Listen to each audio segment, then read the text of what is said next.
Hey, y'all, welcome back. Today, we're checking out 5 American foods that disgust Brits. Is it justified?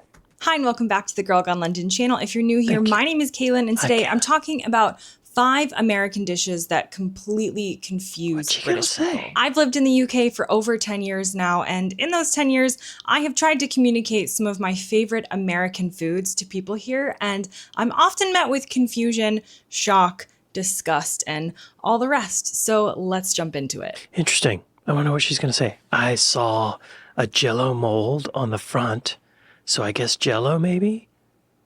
What else?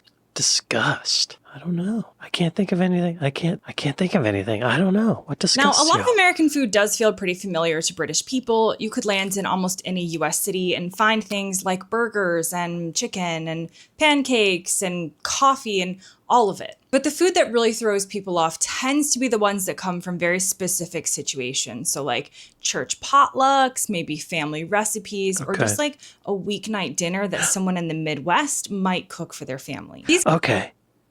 I am thinking about like chitlins. Have you ever had chitlins?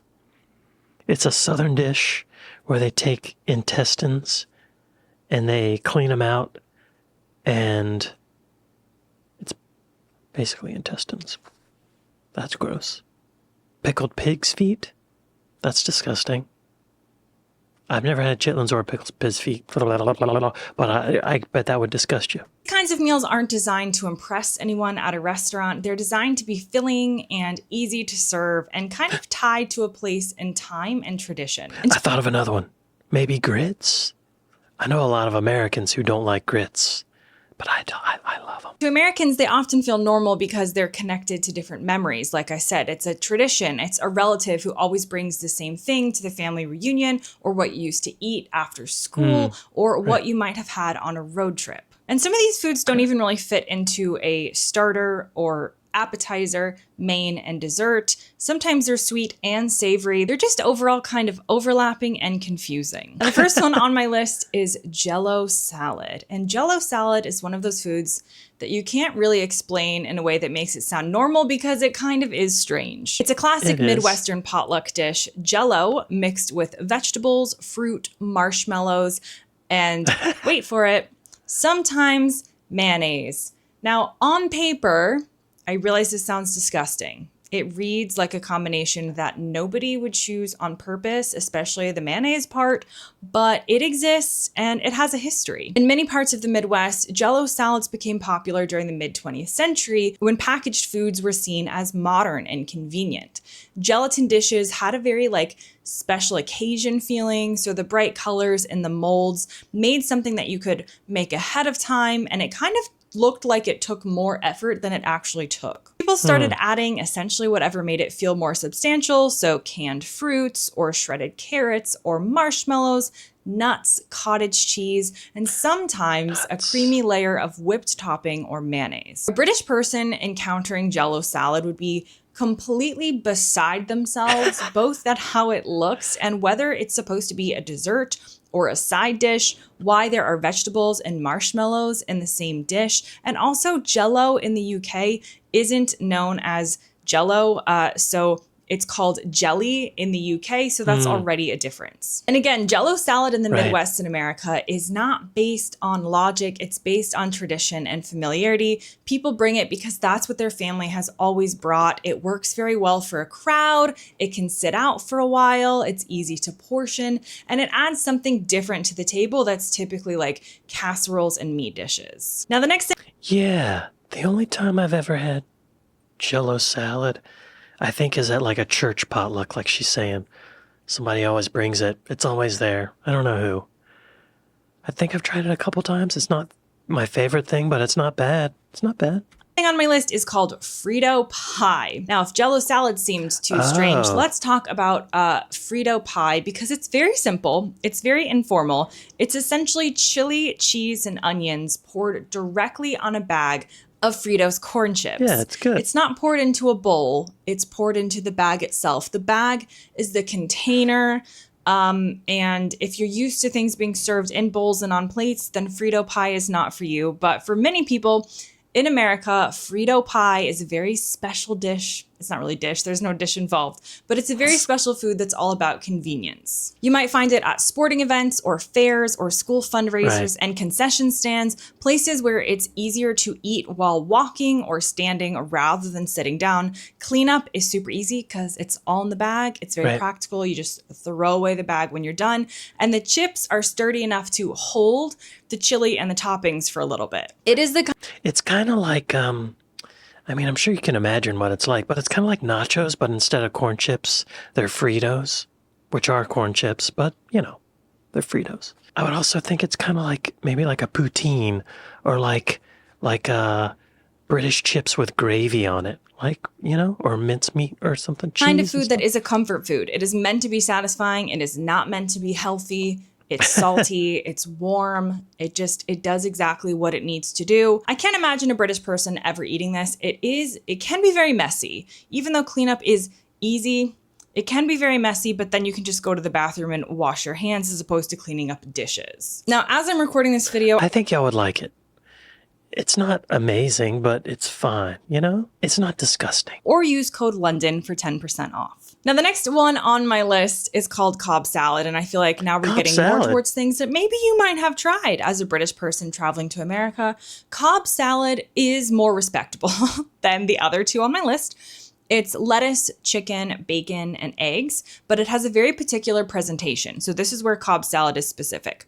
It's also got a lot of toppings and ingredients for something that you would call a salad. So a classic Cobb salad is chopped lettuce topped with grilled chicken, bacon, blue cheese, egg, avocado, and tomato, but it's all served in neat rows. And this neat row is very important. I think British people would be confused by a couple things. One is the layout, like why are the toppings separated like this rather than tossed together?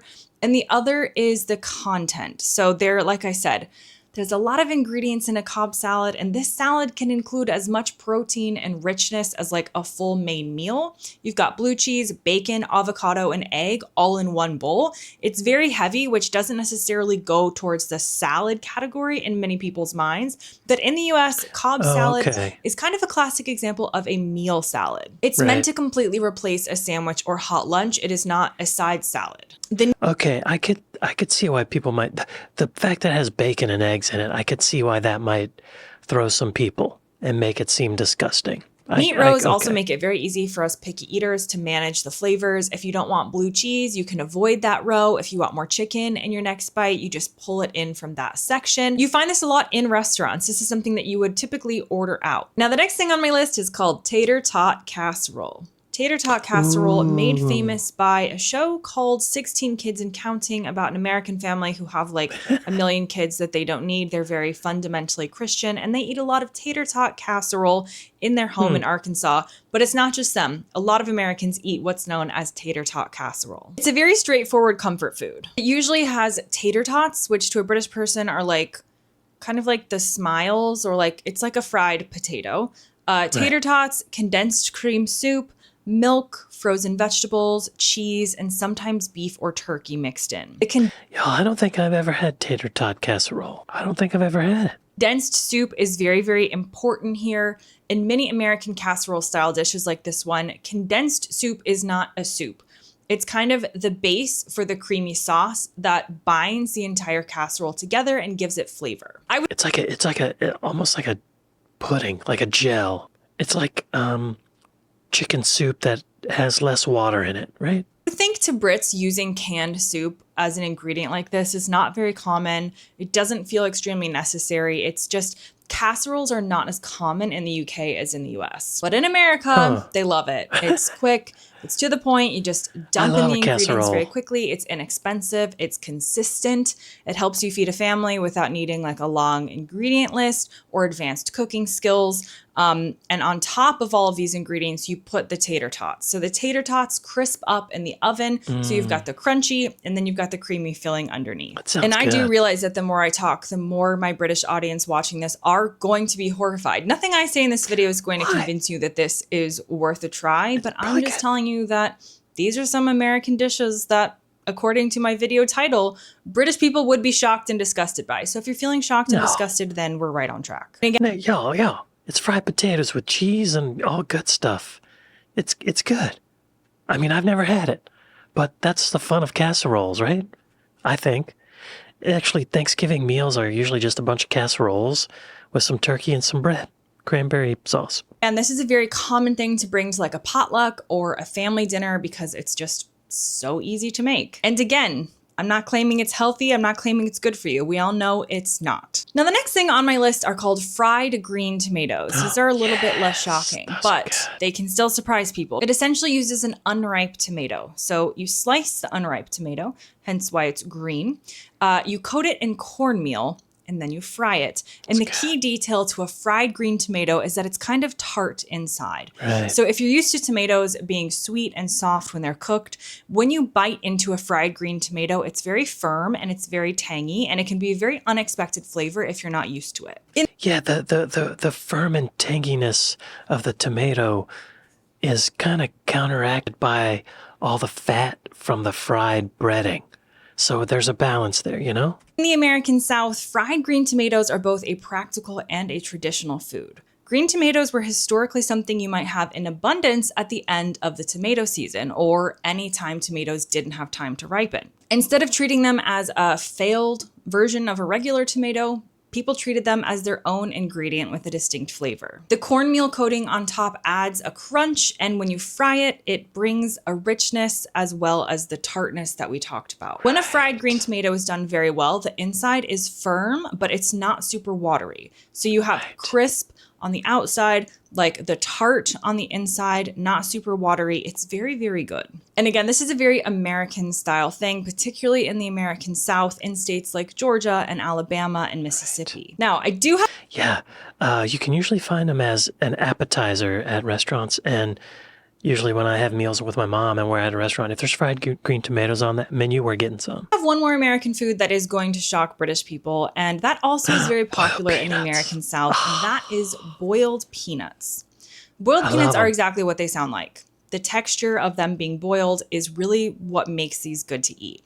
So these are raw peanuts boiled in heavily salted water until they're very soft and bean-like. If you only know peanuts as roasted and crunchy, then soft peanut can sound wrong, but I promise you, you should try it. Boiled peanuts are a typical like roadside snack. So I remember as a child, my family stopping at loads of roadside stops in order to get boiled peanuts on our way. Typically we're going like out in a more rural area. They're very often sold warm from like big pots, sometimes at gas stations, but often from roadside stands. You crack the shell and you eat the soft peanut inside. It's very salty all the way through.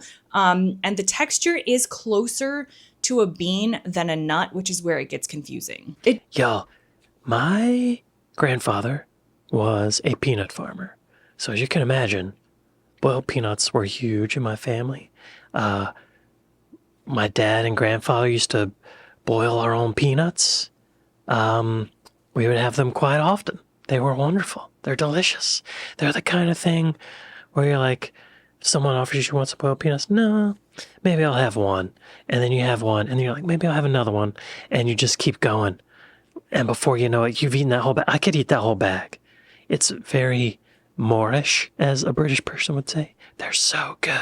Doesn't match the mental category of what you would think a peanut is supposed to feel like, but to Americans who grew up with them, boiled peanuts are very normal and very comforting. This isn't something I've ever come across in the UK or have ever been offered by a British person or have ever talked about with British people. So I don't believe it exists in the same way in the UK, though maybe some of you who have traveled to America may have experienced it. I'm just remembering now, I had a college friend who was from Connecticut, and at the football games, my dad would always bring boiled peanuts and give them out to everybody.